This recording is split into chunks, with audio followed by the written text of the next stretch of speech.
1940. Europe is ablaze, freedom hangs by a thread.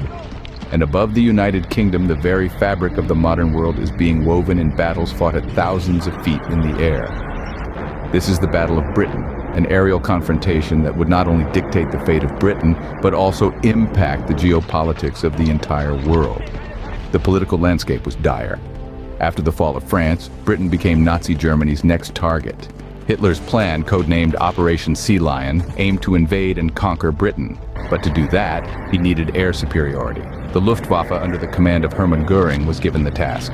Meanwhile, Britain, led by Winston Churchill, understood that the future of democracy, indeed, Western civilization itself, depended on repelling the Nazi forces. Strategically, the Battle of Britain unfolded in several phases. Initially, the Luftwaffe focused on British shipping and coastal defenses.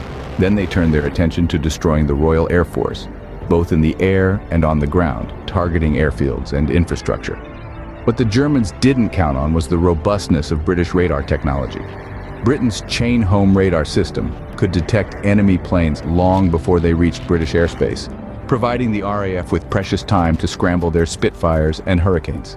Now let's talk about the aircraft that were instrumental in this battle. The Supermarine Spitfire and the Hawker Hurricane became the backbones of the RAF's fighter squadrons.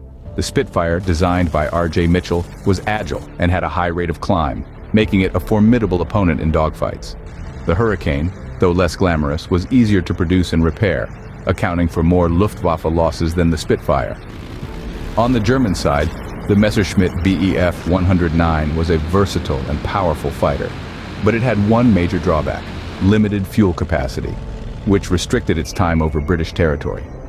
The Luftwaffe also deployed bombers like the Heinkel He 111 and the Junkers Ju 87, famously known as the Stuka.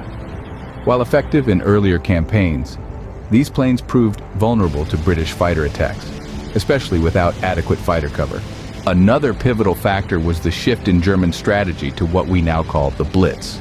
The Luftwaffe began bombing British cities to break civilian morale.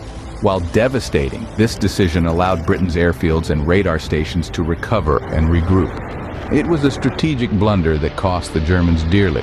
The Battle of Britain was not just a military confrontation, it was a clash of ideologies. The resolve and sacrifices of the British people became a beacon of hope. In recognition, Churchill gave one of his most famous speeches, in which he said, "Never in the field of human conflict was so much owed by so many to so few," referring to the RAF pilots who defended British skies. The outcome had far-reaching consequences. Not only did it prevent a German invasion, but it also signaled a turning point in public opinion, encouraging the United States to take steps towards entering the war, such as enacting the Lend-Lease program to supply critical aid to the British. As we draw the curtain on this monumental chapter in human history, know that the Battle of Britain stands as a testament to courage, ingenuity, and the enduring will to fight for what is right.